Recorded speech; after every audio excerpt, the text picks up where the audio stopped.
Great. Welcome, everyone. See if I can go to the next slide. Here we go. Awesome. So I'm really excited to finally dive into this stuff. I've been thinking about a mobile parlor for a long time before I knew they already existed. So yeah, my name is Leah Sinkowski, and I'm from Ada, Michigan. I actually grew up in Ada and then have returned full circle to playing in the woods, but this time with goats. So I submitted a grant application in 2019 for a USDA North Central Region SARE grant. So these are sort of the results of my findings and the research that I've done along with some partners. So the title of my presentation really was to design a milking parlor for multi-site educational goat farms, but that's changed in 2 years. I'm no longer at multiple sites. So we'll just say a mobile milking parlor for educational goat farms. Spacebar doesn't work, I guess. Awesome. So my goats live in Ada. They've lived there most of their lives. I've had them for like 4.5 years. But we began actually on my friend's vegetable farm. So we were using kind of the worst part of the field, which turns out goats do not like to get wet. So that tanked pretty quick. But we found a really great place at the backside of my elementary school where I went to school as a kid. So there's like a nice barn built back there now. At first they lived in like this calf hutch, but we've since upgraded and kind of taken advantage or enjoyed being part of the school and all the facilities they have to offer. So there's about 37 acres all the way around the school. And the goats browse and graze from like, May through October or September. So we're able to utilize all that land with a mobile electric fence, which again works really well with the mobile parlor project. So we rotate grazing throughout the growing season. And then at winter, we have a nice place to rest. So right now I have 6 milking goats that I just dried up in the last month. And then back in 2016, I started out with 3. So I've doubled the size of my herd. I've sort of made some good use of local enthusiastic goat people that have become great volunteers. So I have about 15 volunteers, pretty consistent, weekly or 3 times a month, that come out and do a milking shift. I also have a soap share. So I do like goat milk soap, and they get 3 bars every season. So you pay for a year. It's kind of like a riff off the CSA model, but for soap. So they change with the seasons, and that gives me some supplemental income. But the big draw really recently is goat hikes. So I started out in 2019 doing the goat hikes. And I sort of just invited herd share people and milkmaids and friends. And it was pretty measly at the beginning. Sometimes people wouldn't show up at all. And then suddenly it just picked up and I got featured someplace. And so I'd have my hikes fill up, 20 some people on these hikes. And then of course COVID hit. So last year we kind of capped it at about 10 hikers every time. But that's become a big part of what we've done. So as you can see, I have a very diversified portfolio of goat-related activities. The school actually pays me as well for being there with the goats. And then after a couple years of that, I actually got hired by the school to teach outdoor education. So that's been really nice. So you can see I do a lot of different things and sort of have changed as I've gone along. Still sort of the very beginning of what I call dream goats. So I'm excited to see where this will take me, and I'm also excited just to share this project with other people who may be in similar boat in terms of not owning land or wanting to diversify in some way. So the USDA SARE grant that I applied for was actually a farmer rancher grant, which is pretty unique because a lot of grants that you will see around will not really allow farmers to be the primary investigators. So instead, you'd have to pair up with a nonprofit, an extension office, some kind of land grant place.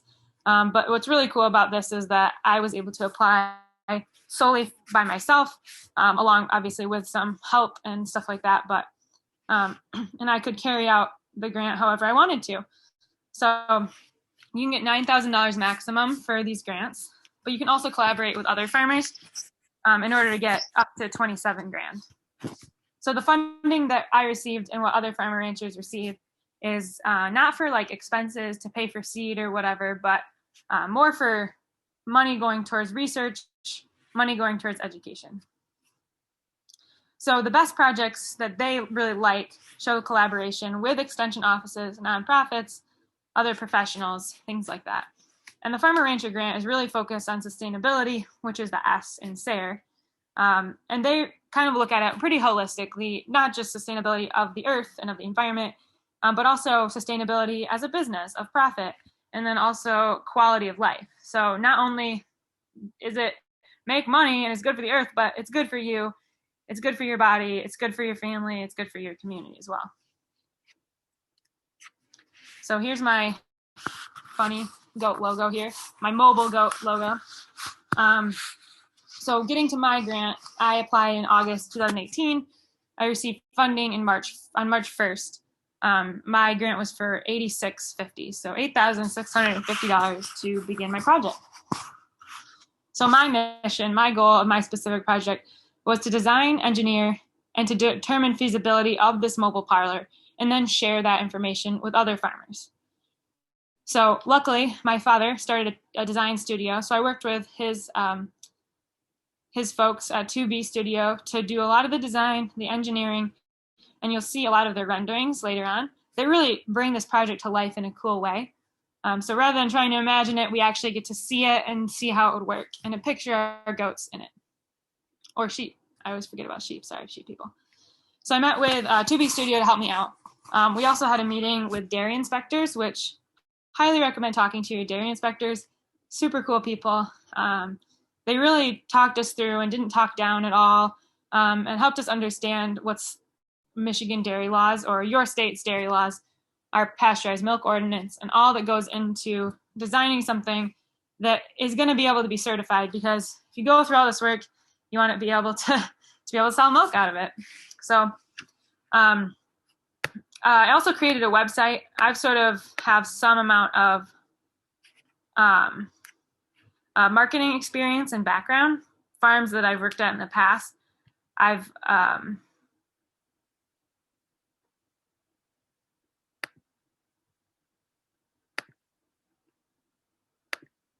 just making sure everybody can hear and see me, right? Huh? Yep, you're good. Okay. Oh, okay. Sorry. Suddenly I had a panic attack. Okay. Wonderful. So yeah, I have some background in marketing, and so I was able to create a website pretty easily to host the project, and that should still be able to pay for it for the next couple of years to exist, to host these webinars and the designs and the floor plan and all of that. I also worked with a videographer, which was my brother, to share the project. So we produced like a 1-minute quick video in order to broadcast over email, social media. It's on YouTube. Maybe you saw it. Social media, we did a Facebook ad to reach a bunch of people.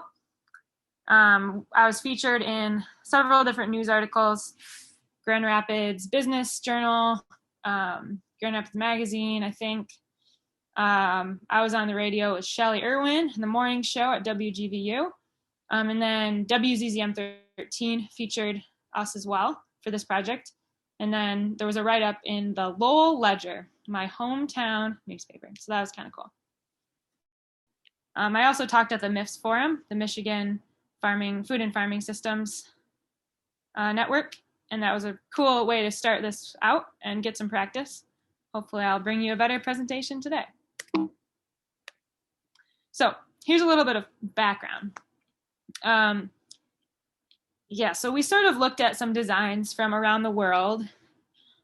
To my knowledge, there's nothing being manufactured for goats in the US, but here's some kind of examples from around the world of different systems that are utilized. The bottom two are goat milking systems. The top two, Australia, Lithuania, are cow systems. So you can see some sort of variations, and you'll see some of these similarities in our design. But the Lithuanian on the left here, you can't quite see this, but it doesn't have a floor. So in Michigan, at least, this would not be certifiable because you need a washable floor and a drainage. anything here that's washed would just go out into the grass, which you obviously need some kind of septic system, so that wouldn't work. These two here, the Poland and the Greece examples, are pretty cool. Obviously, you can milk quite a few goats. There's a pipeline system in place, which pulls all that milk out into the bulk tank automatically. So there's not, there's just kind of a more streamlined system where you can milk more goats at once, which isn't really super necessary on a small scale. So I did not include a pipeline in my system. I actually have a bucket milker, and that's actually what's featured on the top Australian photo. So you can see those blue and white canisters are like the milk cans for each cow in this case. So I kind of took, some things from each one, but really was designing something that's smaller scale and focuses on education, as well as meeting the dairy inspection, dairy laws in Michigan. So here's our parlor. Here it is. So we got a front view here with a shadow person milking some goats. I should have put the one with a stanchion, but anyway. So that's kind of that front parlor. You can see, what you can't see in the two other drawings are that there's two rooms actually kind of in the back. Well, I guess you can enter them through this door. There's some camping stairs they pull out, and you can go into the washroom, or into the other side, there's the milk house. So it's 3 rooms. It's certifiable in Michigan, and I've been told we have some of the strictest dairy laws in our state. So that's kind of neat that if you can certify it here, it probably works in your state as well. So this is designed really for small herds, educational and purpose in mind. And what I think is neat is that it can be outfitted at your local hallmark. So we worked with our local hallmark dealer in Granville to design this, and they quoted it all out, and we'll get to the numbers in a moment. But yeah, you can talk to whoever is local to your area and give them this floor plan, and they can design it, and you can drive right away to drive it away from your local place. So that's kind of what we had designed in mind. So applications, you sort of know your own application, and you know why you're here, but maybe this will sort of give you some context for other folks that it could apply to as well. Originally I sort of my dream was to have a dairy farm, milk goats that could also clear land. So I had this sort of dreamy vision, of like goats eating poison ivy, turning it into milk, which does happen here. It does happen how I'm doing it as well, but I'm not paid for those services at the moment. But that would be pretty cool if there was some kind of dairy farm expanding into land clearing or vice versa. I talked to a couple of goat breeders who go to some shows, fairs that have to milk their goats, and this would be a really cool, consistent, clean, efficient system that they would be able to know and rely on for those fairs or expos, and possibly, make money doing some education or training. Goat yoga, agritourism becoming more popular. Perhaps this is an expanded offering or a way to do agritourism without being zoned for like that commercial use, or having a school bus pull up to your farm. You could come to the school and make it more accessible for kids who've never met goats before or don't have a lot of sort of food knowledge. A big one I think is like new farmers, prospective farmers, just being able to access a great milking system without having to either buy land or commit to one piece of land right away. And obviously building a whole barn, getting a mortgage, that's an expensive thing. So being able to access sort of free or shared land like I did at the veggie farm would be great. You'd be able to still milk your goats in an efficient way while either moving from place to place or being at sort of temporary locations. And that kind of similar to that of a goat farmer that wants to move from doing a herd share into doing a grade A raw dairy could then use this system to sort of be able to sell their milk either alongside the herd share or instead of the herd share, or just a hobby farmer looking to get into milk. I think a school could really use this well, or a 4-H educator for training and teaching, just as kind of even my last thing is like a dairy educator could use it to show what you need to have a certified space. So it would be a really good demonstration model just to model dairy parlors or dairy systems. So here's a top view of the whole thing. So you can see all the different rooms and the parts. You have on the left, there's a ramp And that's how the goats are getting up. Obviously, if you were going to have, a larger system, the goats wouldn't be able to turn around and go back down that ramp. But I think in our case, it works well because you can let one goat out at a time. They can turn around, no trouble, go down the ramp. The two side, the walls you see have been folded up. They provide a little bit more shade that way, almost like a ceiling.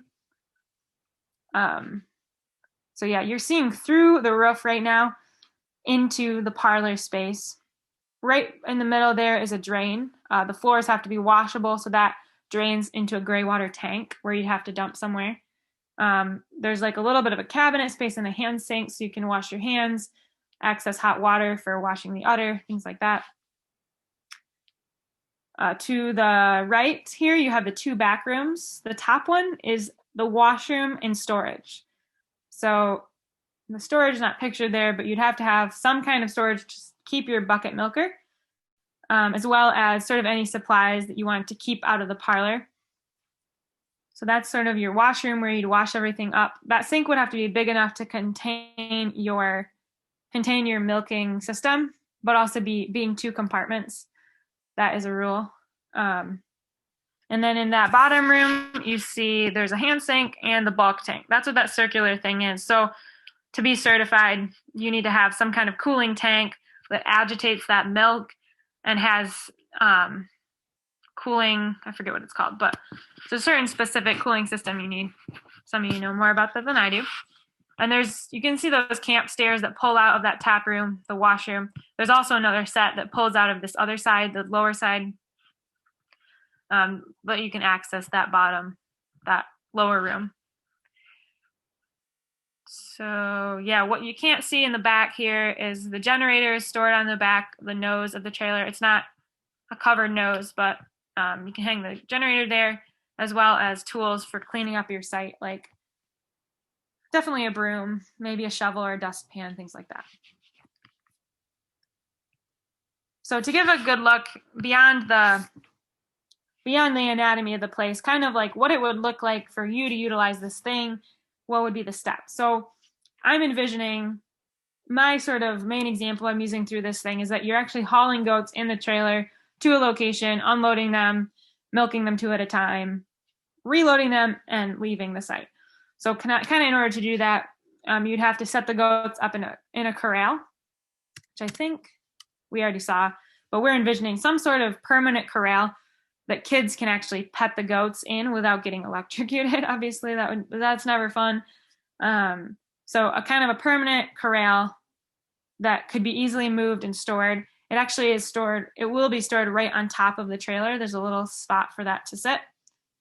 You need to hook up your water, set up your generator to get the water to clean, to wash the udder, to wash your hands, everything. Get the plumbing going, turn on your generator. And then we're envisioning this being a bucket milking system, so you'd have to set that up.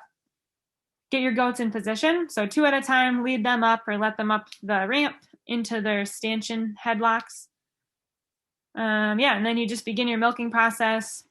Make sure you plug in your vacuum. We're envisioning the vacuum actually being located beneath the floor. So depending on the weather, I guess, like if you're not using it for demonstration, if it's sleeting, you probably want those walls down. So you need an access point inside. So if you're hauling your goats in here, you would need to bring it back to location, unload your goats before you really spray everything out and wash it down. Make sure it's all clean and ready to go for the next time. So here's the numbers. This is the cost to build the trailer and the corral that you saw.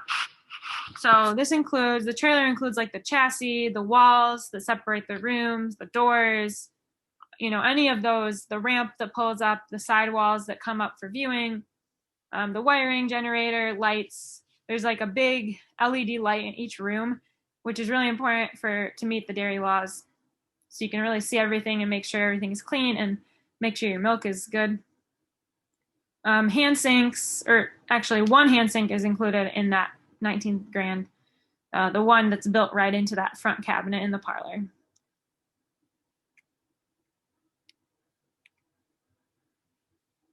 So the cost to build the milking parlor, so this is sort of the interior bits. We have the milking parlor with those headlock and trays, the milk bucket assembly with that vacuum pump. And then in the milk house, the hand sink, the cooling tank, the storage cabinet, as well as in the washroom, the 2-compartment sink to wash your milk bucket, and the storage cabinet to store anything that can't be in the parlor. All that comes about to six grand. So in total, the $19,000 plus $6,000, we're looking at a $25,000 trailer. You know, this is with the bells and whistles. This is to make it certifiable by your state. So here's sort of a state-by-state breakdown. Even though within this grant, I'm sort of looking at it as though you are certifying your milk, you're selling your raw milk to a processor. A lot of folks are allowed to do raw milk or interested in doing raw milk, are interested in going through that process and connecting with their consumers. And obviously those folks are going to have to go through a lot fewer or however many really of those pieces they want. Like, you don't necessarily need a drain. You could just spray it off or whatever, depending on how much you wanted to spend. So this trailer could be modified based on what you're trying to do and what you want to spend to some extent. So here's sort of by state. The blue states are, well, I guess let's start with the green. The green states are folks that can sell their raw milk on their farm as well as deliver it to their consumers. The blue states, which can actually sell raw milk on the farm. So it's legal to put up a sign, sell your milk on your farm. Michigan is included in that next group, which can only distribute raw milk via herd share. So Michigan, North Dakota, Ohio, I'm in that boat. I do a herd share, so I have folks sign a contract that I have a lawyer look over to make sure that everything's looking good. So it's a little bit more risky, but as long as they sign the contract, they're essentially waiving any responsibility. So waiving any rights, waiving the rights, yeah. So this is just sort of a view of a different way to go, doing the herd share, which I think can be a lot more profitable, more work in some senses, but I found a way to do it pretty simply. If people pick up at the farm, it's not too difficult. So keeping in mind the raw versus certified, some of these challenges you're going to encounter if you're going to do certified is that you need the water that you access needs to be tested.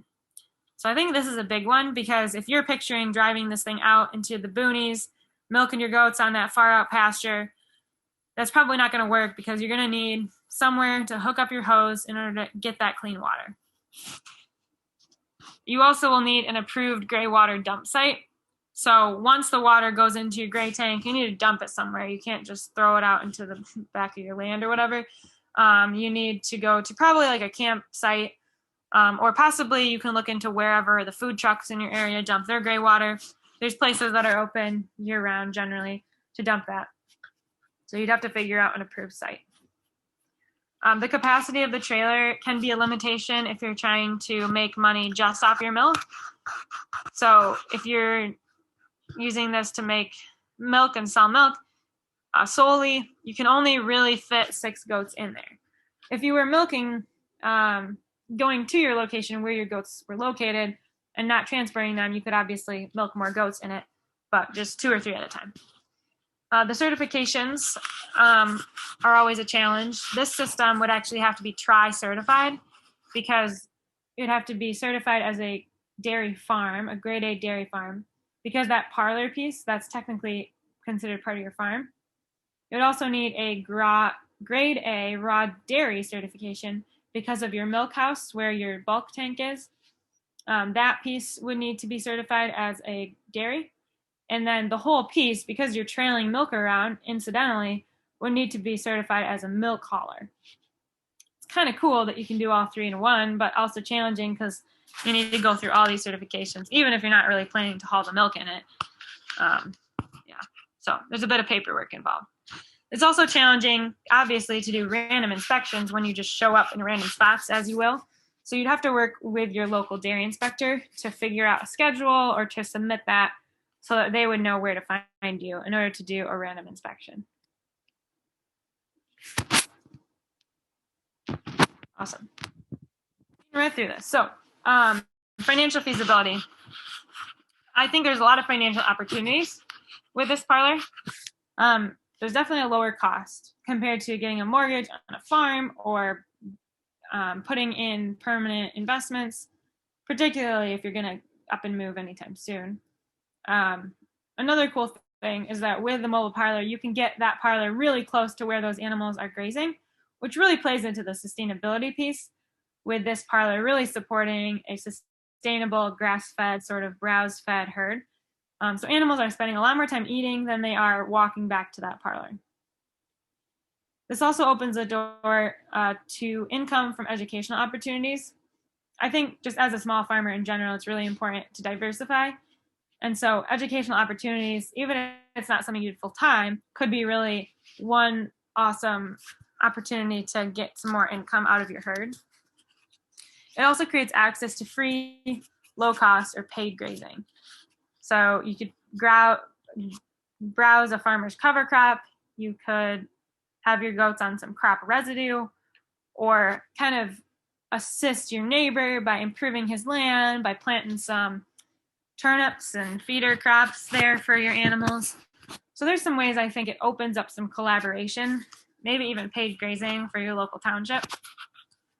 So here's kind of a sample business plan. This is very loose. It's hard to really nail down the financial feasibility of this because it's so variable and could have so many applications. But let's say, in my case, my sale of my milk and the offspring of the goats pretty much pays for my raising costs of the animals.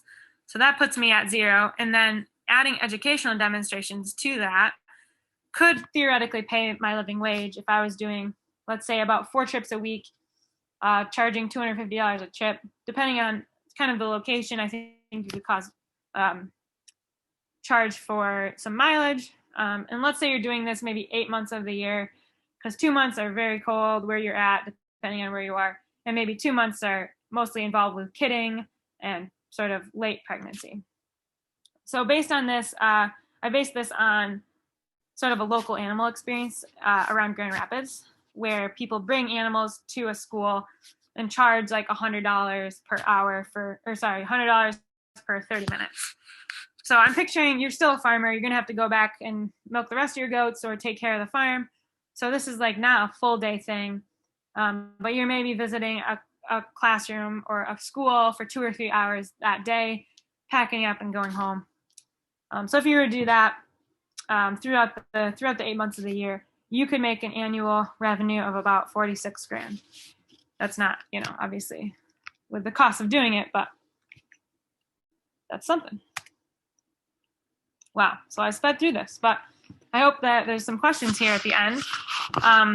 Yeah, I'm really excited about this project and just seeing where it takes off. I'm hopeful that someone will be super inspired and want to go out and design one or make one. And if not, someday I'll get to do it, I hope. Yeah, I just think it's a really unique project and kind of plays into some history too, with the Swiss Alps and the cows moving where the grass is green. I'm an outdoor education teacher as well as this small scale dairy farmer.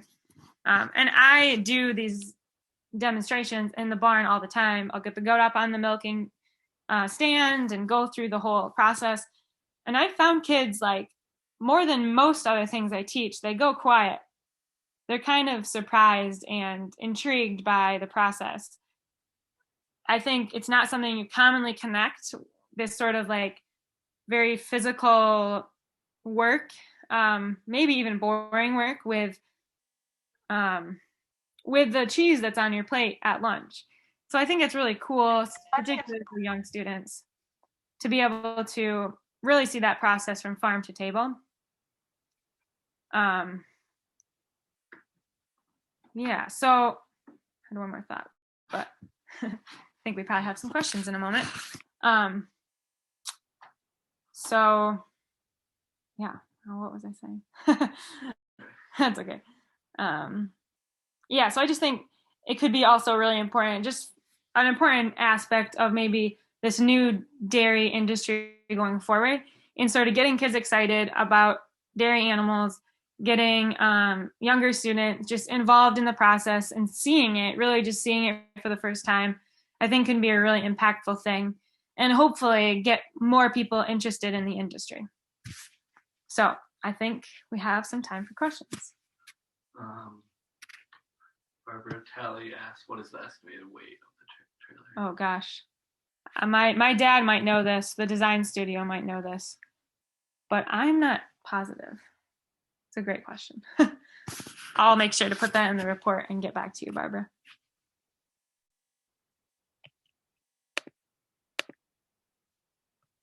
There is a question in the chat. It looks like asking about a hot water point.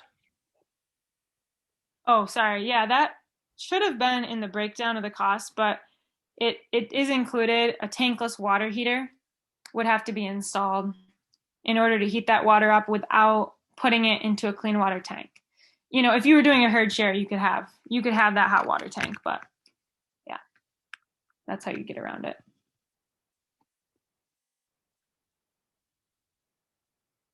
Any other questions we have coming through? Nope. Okay. Nothing else in the chat. Oh, you've got one in the Q&A. Cool. Asking if you can use bottle treated water. I don't know what that is. Bottle treated water? Treated water? Oh, like groundwater? This is apparently not my knowledge. I don't know. I'm not sure. Maybe Christine, if you could provide a little more context to what you mean by bottle treated water in the Q&A. Oh yeah, like if you got like a 5-gallon bottle at, like, you know how you can fill up like the so connect to that, I guess. The water has to be tested like a certain number of times a year, which is normal at like a school or something. Your water would normally be tested, so you could submit that. But anything that goes into a holding tank isn't allowed because it's not considered clean. I think she's saying if you had like a water cooler jug of water, like you could take out in the field with you, that's already like, yeah, purchased and sealed, like drinking water, basically. Yeah. Not that I know of, for just because there's too much room for contamination, I guess. Yeah, as far as when I talked to the dairy inspectors, they were pretty clear about no holding tanks whatsoever. I mean, if you were doing a herd share, so one person I talked to actually in Indiana, Greta's Goats, or maybe they're Illinois, but they actually had one of these parlors, but they didn't have the back 2 rooms. So it's sort of different in that they could drive it back to the farm and wash it down. Obviously you couldn't have that kind of water to wash your goats, but that's kind of one option, one modification that could be made. Sorry. Yes. Yeah. I think, I guess they're wondering if they could just hook a hose up to a 5-gallon like jug that you just bought at the grocery store that's purified, clean water, if that would work. I wonder if that would work or not. That's a good question. I don't know. I think, yeah, it's probably a question for the dairy inspector to kind of verify. I think like they're not into what's good, they're into what's like perfect, you know. So they're pretty stringent on that. It might be different in other states. I didn't read all the PMOs based on state by state, but I think most of the PMO is accepted by most states, so I would think it would be similar. Question, wondering if you happen to know if the trailer would meet Texas dairy standards. What standards? Texas, state of Texas. Oh, I would think so. So as far as I heard, Michigan, people were like complaining Michigan is like the toughest thing to beat. So I would very much think that would be the case. But yeah, Texas wasn't within my region, so I didn't look into it specifically. Question about how large of a bulk tank would this hold? If you could add a tank to the trailer? Yeah, let me look back at that. There's like a so right, the one I have is like a 14-gallon. The one that I have in there. So that's basically the smallest I could get. The tricky thing is, yeah, like, so my example was 6 goats. So in order to get 6 goats, at first milking, you'd have to reach a certain line in that tank in order for it to agitate. So I just picked the smallest as an example, but let's see how big that room is. I think you could that's tricky. I think that bulk tank has to be inside has to be a roof over it. So in my example, I'm using a bulk bucket milker. I'm bringing it back and I'm dumping it in the tank. When I talked to the dairy inspectors, they basically said that you need if you had a pipeline system, you have to have a pretty large bulk tank because they don't make small pumps for whatever reason to pump the milk into the tank. They don't make that on small scale, essentially. So, I mean, you could obviously make a bigger trailer. I'm trying to look at I can't seem to zoom in. Let me see. Oh, okay. So yeah, that room is very small. It's like 4 feet by 2 feet, 2 feet and 10 inches. So it's like a little less than 3 feet. So it's a pretty small room back there. So depending on how big your thing was. Sweet. I think there's a couple of questions on Facebook that I saw. We got that over here. Go ahead, Addison. Oh, I think Addison's got it. Hold on. Okay. Barbara again asks if those are available.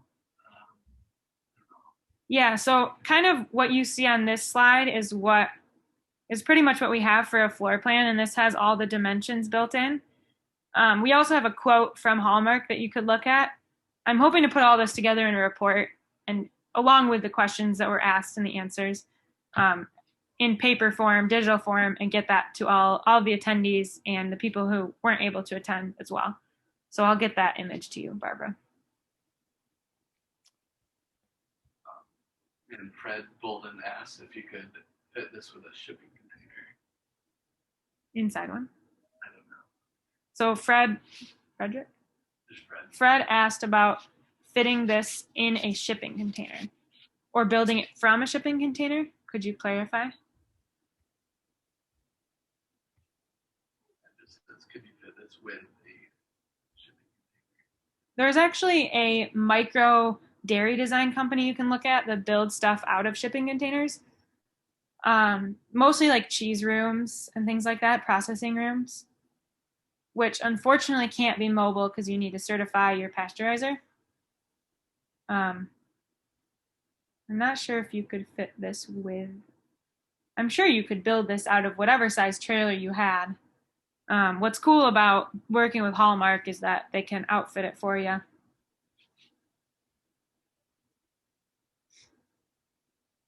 Any more? Fred just said hi there. Mm.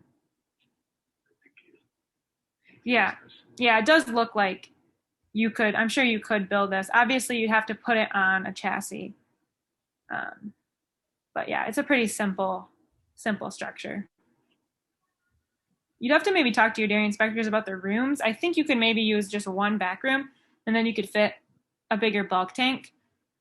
I think that could all be in one room, actually. I'm not positive. Might depend on where you are. A couple more questions here in the chat and Q&A. Ben was asking how big the gray water tank on the trailer is. I believe it is a 75 gallon. I can look that up.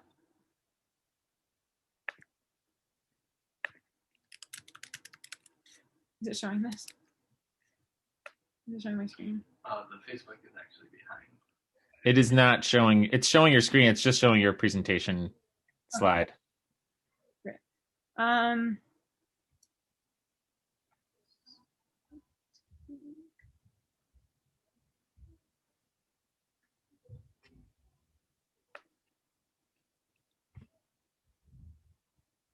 Yeah, so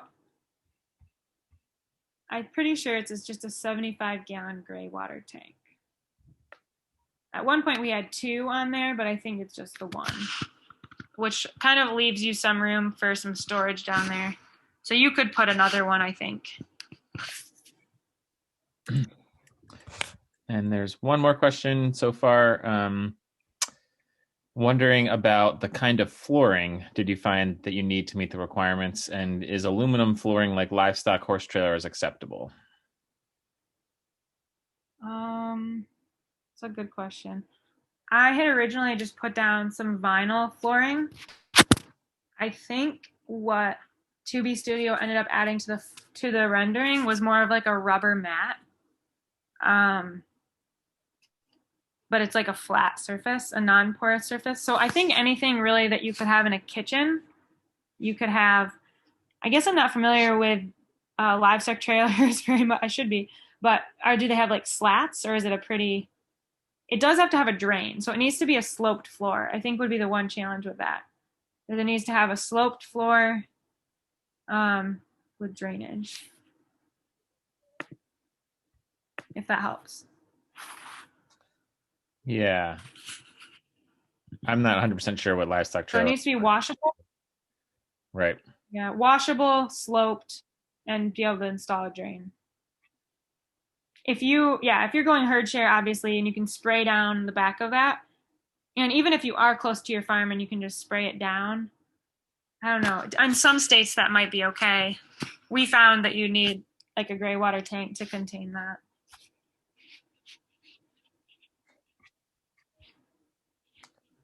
Hopefully we'll keep these questions and I can get better answers to all of them.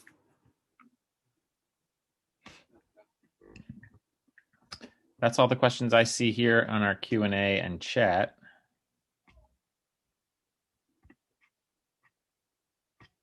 Awesome.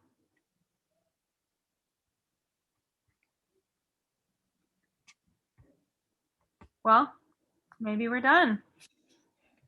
Thank you everyone so much for coming and tuning in. And if you think of any other questions, don't hesitate to ask.